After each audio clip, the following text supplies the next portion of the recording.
What have I gotten myself into? From GTIs to Aston Martins. Yeah, I'm shaking, bro. I do not know what the hell I'm getting myself into. I'm a GTI boy and I'm messing around with these things now. So, one of the main reasons why I wanted to come to Joburg was because of the really, really cool cars that they sell on auctions over here in Joburg as compared to Durban. So let's see what these guys have here. Hopefully they'll have some lucks. And I've got my eye on a very, very good car that I'm very scared.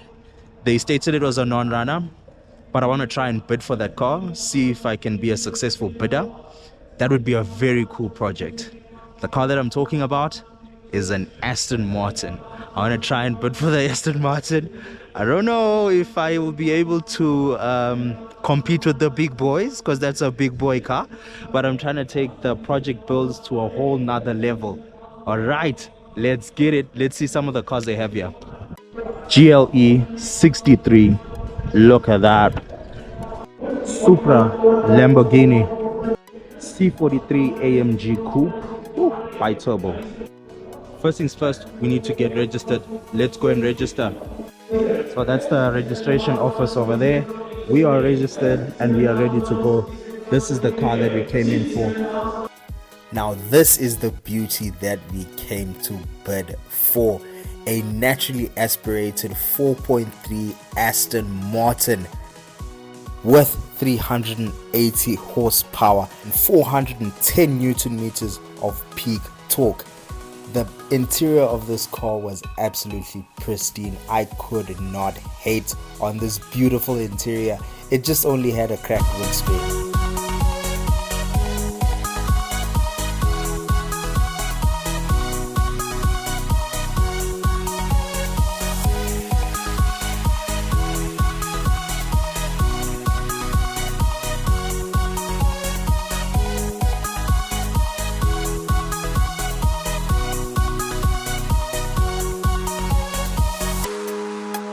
Alright, so there's a lot of people that are out for this car, dealers included. So yeah, I think this might be a little bit of a tight one. So I've actually seen the retail price of these cars online. They start at like 500,000. So I'm not willing to spend a lot of money on this car buying it, because I still have to repair it. It's registered as a non-runner. They even said that the wheels are binding, so we will see. So I'm not willing to spend a lot of money. So if you can get like another one for 500, so if it's not that crazy, I'm thinking maybe to spend about 200,000 excluding VAT, or 250, 300,000 at most. I don't even know where I'm gonna get that money from, but that's what I'm thinking about. So we will see.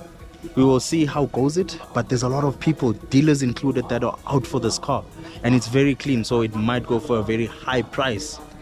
So another thing worth noting is that this is my first time at this auction house, and I don't really want to invade people's privacy and record all of the cars and the prices that they bought it for, because you need to respect that there are people that are running businesses in auction houses as well. So it's always best to just confirm with the auction house and everything. I also don't want to name drop as well, but you'll see the signs. I'll just post signs of where I'm at, and then you can just follow on if you want to come and visit this place. All right, sold 40,000. Quantum 40,000. ZG8.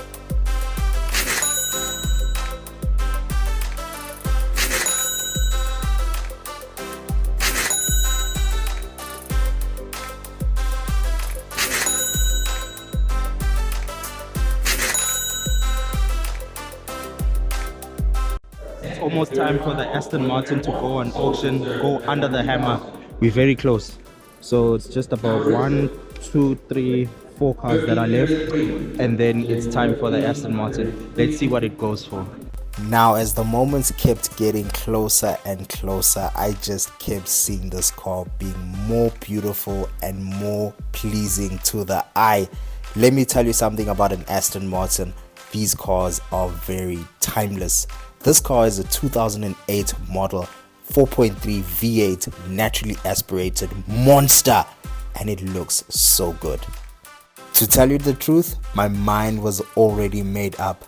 No matter the price, I was in it to win it. This car definitely took my breath away. This naturally aspirated V8 was mine. Time. I got 225, the bid now bidding 225, 225, anywhere 250, anywhere 250, 250, 270. 25, 25, 25, 25, got 275, anywhere 25. We've got 275, anywhere 25. Anywhere 25. 25, I got. At 25, anywhere 25, got 25, anywhere 295. Anywhere 295, anywhere 295. I got 25, that's a huge saving. 295, 295, make it 305. 305, 305, 305, 305, 305, 305, 305, now 305, 305, make it 315. 335, anywhere 340, anywhere 340, 340 I have on the floor. At 340 now, bidding at 340, got 340 is a smart bidder. At 340, got 340, make it 345. We're going to 345, we're going to 345. Okay, down. At 340,000 now, first call. At 340,000, second call. Yes, knock it down. Knock it down. At 300. You know what? When you go to these auctions, you come with a plan. And then I had a plan. Now I'm 345 deep. So we got a Aston Martin. Paid a lot for it. We paid a lot for this car. I'm not gonna lie. We definitely paid a lot. Let me know down in the comments what you guys think. The plan was to spend 200, at most 300,000. I don't even have that money. I think I'm gonna open a GoFundMe so you guys can help me buy this car. Look at this thing, clean. The body is clean. This is how I always like to buy in an auction. If the engine is messed up, the body has to be clean, bro. I don't even know where the hell I'm gonna get parts for this thing. Where the hell am I gonna get parts for this thing? Oh my Diddy, what have I gotten myself into? From GTIs to Aston Martins. Yeah, it's about to go crazy. It is about to go crazy. Oh my days, look at this thing. But comment down below, let me know what you think, how the body looks. The body looks clean. I think the body is clean. 345 is quite fair. Other vehicles that have around about the same mileage as this car, I've seen them selling for about 550.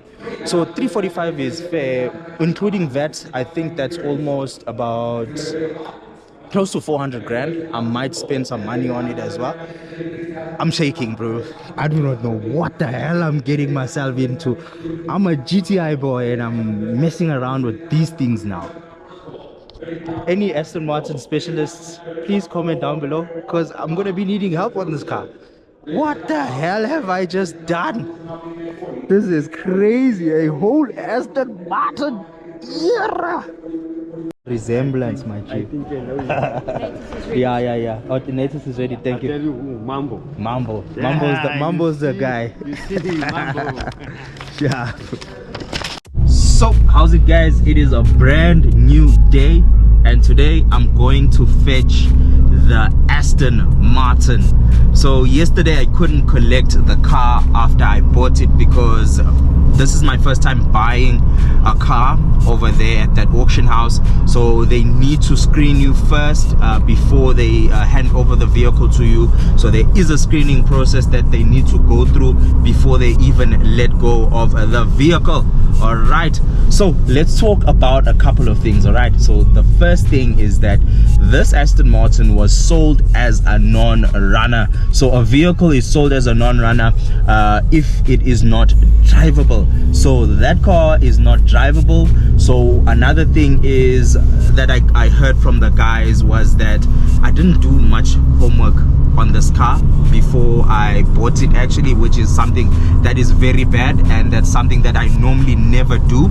I always like to do my homework before I buy a car. So let's talk about why this car is a non-runner as well. Okay, so number one, I spoke to the guys that work at the auction house, and they did advise me and tell me that this car, the rear wheels are binding, the handbrake doesn't release. So they had, when they were moving this vehicle around, they had to try and they were basically moving it around with a forklift.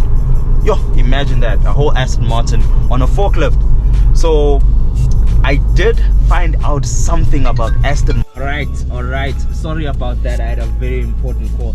So I did actually do my research on this Aston Martin last night, because I wasn't sleeping. I was just looking at these cars online and trying to find out as much information about them. And I actually did see that the handbrake on these cars, there's a special way to let go of this handbrake. So since it's on the driver's side, the handbrake of these cars are on the driver's side, and it being on the driver's side, you are able to drop the handbrake while the handbrake is engaged, so that you do not have any difficulties when you are trying to get out of the vehicle and your handbrake is engaged. So there is a special way. So I think that these guys weren't able to drop the handbrake properly, because they saw that the handbrake was down but the wheels are locked, so that they said that the car is binding.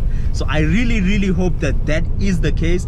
If that is the case, I'm gonna be ecstatic, and they might look a little bit they might feel a little bit, a little bit doof, just because they couldn't check that. But fair enough, they deal with a lot of cars. They don't have time to research how each and every car works. If it doesn't work the normal way and the way that they are used to, they're gonna move on to the next boss. They got a very big business that they're operating and running. They don't have time to research each and every individual car that they are dealing with. So let's go to the auction house and let's go and see if this is the case, bro. If this is the case, I'm gonna dance, bro. I'm gonna dance. Let's go.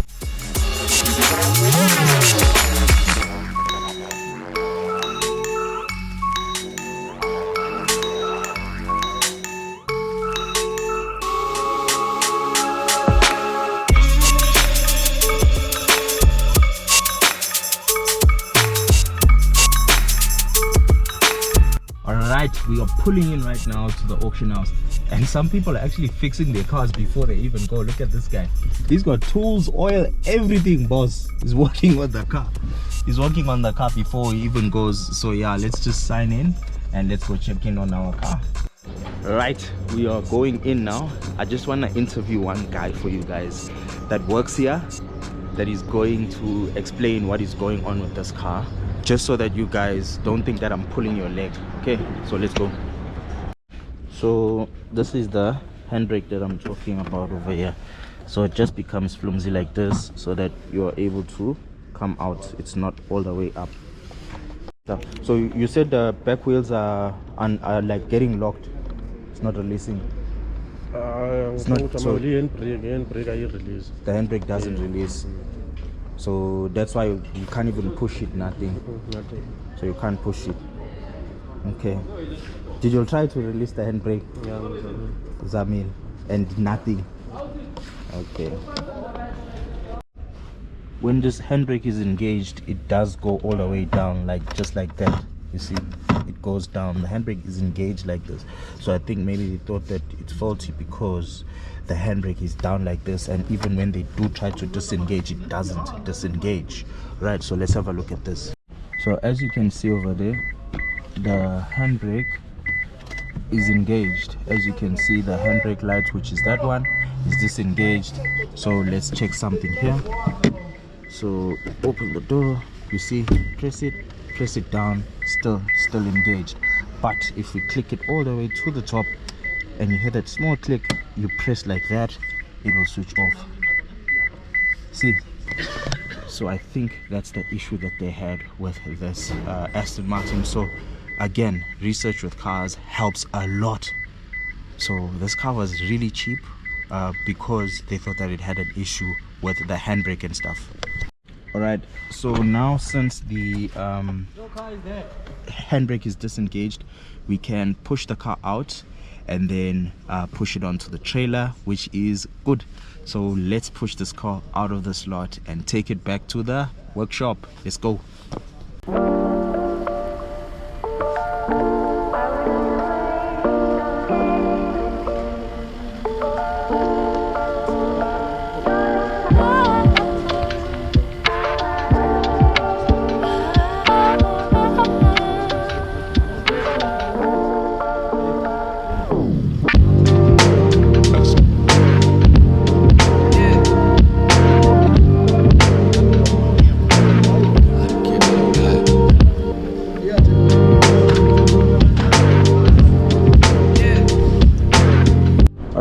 so we're currently waiting for our tow truck. I think it just arrived. There he comes. There he is. So as we were pushing this car, one thing I did notice is that we've got a water leak. This was something that was already mentioned on the faults, on the registered faults of the car. So yeah, I'm not surprised by this. Probably have like a broken pipe when they were picking it up with a forklift or something. But yeah, we're gonna load it up now, take it to the shop and see how goes it. Shop. Let's go.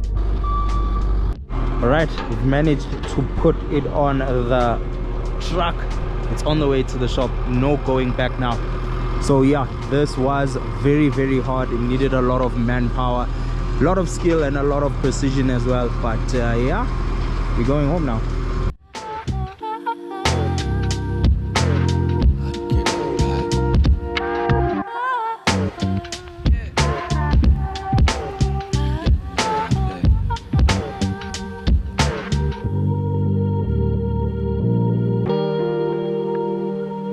So we did fortunately arrive safely at the workshop.